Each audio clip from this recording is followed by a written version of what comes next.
दरअसल कहानी सपना और सच्चाई। गांव के छोटे से कोने में एक लड़की रहती थी जिसका नाम सपना था। सपना के नाम जैसा ही उसका जीवन भी किसी सपने से कम नहीं था। वह गरीबी में पली बड़ी थी, लेकिन उसका मन हमेशा आसमान छूने की चाहत करता था। हाँ, भाग 1। संघर्ष की शुरुआत। सपना का परिवार बेहद गरीब था। उसके पिता रामलाल खेतों में मजदूरी करते थे और माँ सुगंधा घर में दूसरों के कपड़े सिलाई करके परिवार का खर्चा चलाती थीं। उनके घर की छत टपकती थी, दीवारों पर पपड़ी चढ़ी हुई थी और घर के सामने की गली में कूड़ा बिखरा रहता था। सपना ने बचपन से ही देखा कि उसके माता-पिता हर दिन सुबह से शाम तक मेहनत करते थे, पर उनका संघर्ष कभी खत्म नहीं होता था। उनके पास एक पुरानी साइकिल थी, जिस पर पिता सुबह मजदूरी करने जाते थे। सपना के मन में हमेशा से एक सवाल था, क्या हमारा जीवन हमेशा ऐसा ही रहेगा?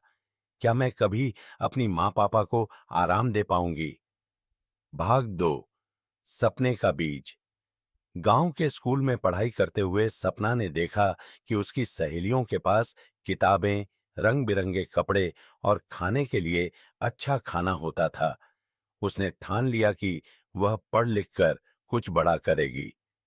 गांव की अध्यापिका मिस पायल सपना को बहुत पसंद करती थीं। एक दिन उन्होंने सपना से पूछा, सपना, तुम बड़ी होकर क्या बनना चाहती हो? सपना ने बिना झिझके कहा, मैडम, मैं टीचर बनना चाहती हूं ताकि गरीब बच्चों को मुफ्त शिक्षा दे सकूं। भाग 3। कठिन राह। सपना का यह सपना आसान नहीं था। घर में पढ़ाई के लिए न कोई माहौल था और न ही संसाधन। बिजली के बार बार कटने से वह लालटेन की रोशनी में पढ़ाई करती थी। एक बार सपना के पिता बीमार पड़ गए और घर में पैसे की तंगी हो गई। सुगंधा ने बेटी से कहा, सपना, अब तुझे पढ़ाई छोड़कर मेरी मदद करनी होगी। सपना ने रोते हुए कहा, माँ, मुझे एक मौका दीजिए। मैं वादा करती हूँ, हमारी किस्मत बदल दूंगी। हाँ। भाग 4। मेहनत का फल। सपना ने अपनी पढ़ाई जारी रखी और हर परीक्षा में अच्छे अंक लाने लगी। गांव के सरपंच ने उसकी मेहनत देखी और उसे शहर के स्कूल में दाखिला दिलाने के लिए मदद की। यह सपना के जीवन का पहला बड़ा कदम था। शहर का माहौल बिल्कुल अलग था। वहां के बच्चे अंग्रेजी बोलते थे, जबकि सपना को अंग्रेजी का एक भी शब्द समझ में नहीं आता था। उसने ठान लिया कि वह अंग्रेजी सीखेगी। हाँ। भाग 5। आत्मविश्वास की जीत। शहर में कई परेशानियों का सामना करते हुए सपना ने न केवल अपनी पढ़ाई में टॉप किया, बल्कि भाषण प्रतियोगिताओं में भी जीतने लगी। धीरे धीरे उसका आत्मविश्वास बढ़ने लगा। एक दिन सपना को शहर के सबसे बड़े कॉलेज में छात्रवृत्ति मिली। यह खबर सुनकर रामलाल और सुगंधा की आंखों में गर्व और आंसू दोनों थे। भाग 6। परिवार की खुशियां। सपना ने कॉलेज की पढ़ाई पूरी करने के बाद सरकारी शिक्षक की नौकरी पा ली।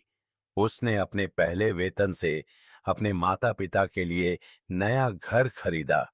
उनके घर में अब पक्की छत थी, दीवारें रंगीन थीं और गली में साफ सफाई थी। सपना ने अपने वादे को निभाया। उसने गांव में एक मुफ्त स्कूल खोला, जहां गरीब बच्चों को शिक्षा दी जाती थी। भाग 7। गांव का गौरव। सपना अब पूरे गांव के लिए प्रेरणा बन चुकी थी। लोग उसे गर्व से देखते थे और अपनी बेटियों को भी पढ़ाने के लिए प्रोत्साहित करते थे। निष्कर्ष। सपना की कहानी हमें सिखाती है कि कठिन परिश्रम, आत्मविश्वास और दृढ़ निश्चय से हर सपना सच किया जा सकता है। गरीबी, मुश्किलें और संघर्ष जीवन का हिस्सा हैं, लेकिन जो अपने सपनों को सच्चाई में बदलने का हौसला रखते हैं, वे जीवन में हर मुकाम हासिल कर सकते हैं।